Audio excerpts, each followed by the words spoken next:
Hi everyone and welcome to my channel. My name is Janelle McSwiggin and I'm a nurse medical writer for the past 6 years. I now help nurses and other healthcare workers find remote medical writing work. Today we're going to be talking about how to handle edits as a writer. So when I first started writing, I didn't understand that it was researching, writing, and editing. Those are the three steps of like the life cycle of a writer for a project. So edits come from your editorial team, and a lot of the time they have to do with either your cadence, your tone, your ability to research accurately, your ability to speak to a diminished level that the reader can understand. And those are all reasons that you would get a deliverable sent back because it wasn't ready for publication. So that's what an edit means. You can go through several different rounds of edits. So the best thing for you to do is to send in the best deliverable that you can the first time to minimize the time that it takes to get edits back and back and back. It also really minimizes like the frustration of some newer writers who aren't used to people critiquing their work.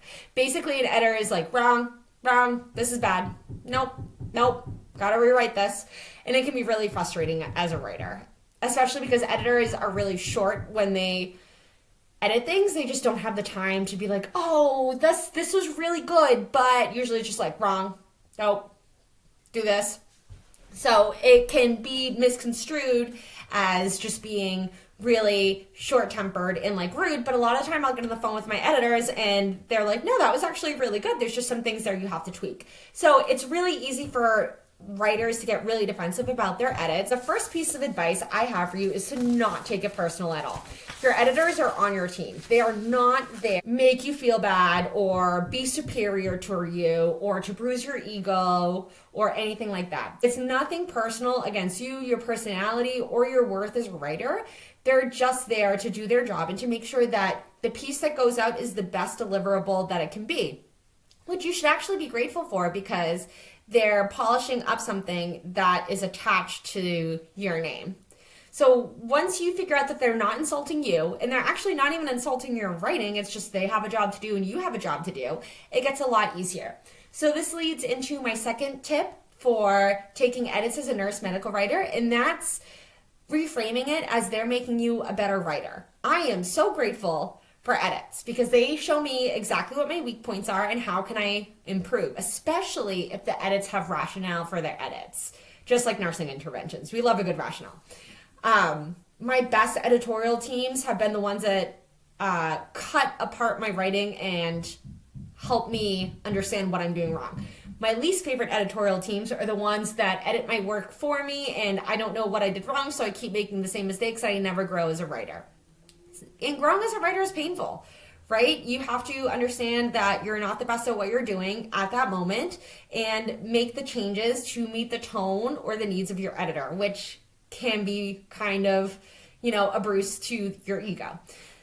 But once you're figuring out that editors are just there to help you and make your piece better, it really helps with that frame of mind. I personally would never want my raw piece to just be put onto the internet because my name is attached to that. Editors polish it, they make it beautiful, they put those finest touches on it, and they make it a much better piece that I'm proud to have my name for. So I'm actually grateful for any editor that takes the time to make my piece better. The next way that you can handle edits as a nurse medical writer is remembering that you'll get less edits with time. So this is true when you're growing as a medical writer in general. Most of my pieces don't come back with edits anymore, like in general. But it's also true the longer you stay at a certain publication. You'll get used to how they write, their editorial process for researching and doing citations, that type of thing. So I actually just got onboarded with a new client and it's the first time I got edits back in a really long time and they ripped it apart. I'm gonna have to spend hours redoing it. And it's because it's a new client with a very specific editorial tone and way of doing things that I'm not used to. And she even said to me, my editor, during our call, that I will get used to it in time. And that it took a long time for her to get used to it too because they are so specific. So I'm not thinking that I'm a bad writer. I'm not super down on myself. I just understand that this is a new process and that it's going to take some time to get used to it. Another way that you can deal with edits as a nurse medical writer is reframe it as a learning experience and be grateful for the editorial support instead of taking it as a dig to yourself. So I've talked about this a little bit, but I'm super grateful for any editorial team that is so robust that they provide edits. I will take a lower paying deliverable that gives me a great editorial team over a higher paying deliverable with a poor editorial team. So someone that just does the edits for me.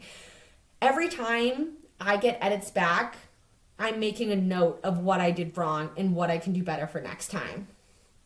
So it's honestly like a free learning experience. They're teaching you how to write, and they're teaching you how to write not only in that tone, but for the best editorial standards of the industry. So it's a no-brainer that it's a great learning experience.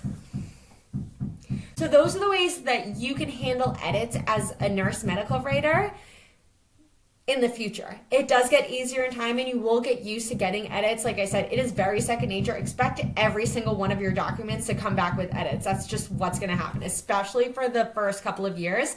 And sometimes your edits can come back 2 or 3 times. I will say if the same document comes back more than 3 times, there's something wrong there. I would either talk to the editorial team and put a limit on it, like I'm not doing this more than 3 times, or I would figure out what I'm doing wrong that I can't read the edits where they're sent back more than 3 times. I've never had a deliverable sent back more than once, just to reframe in that set of mind. Like, subscribe, and follow for more information on nursing and medical writing.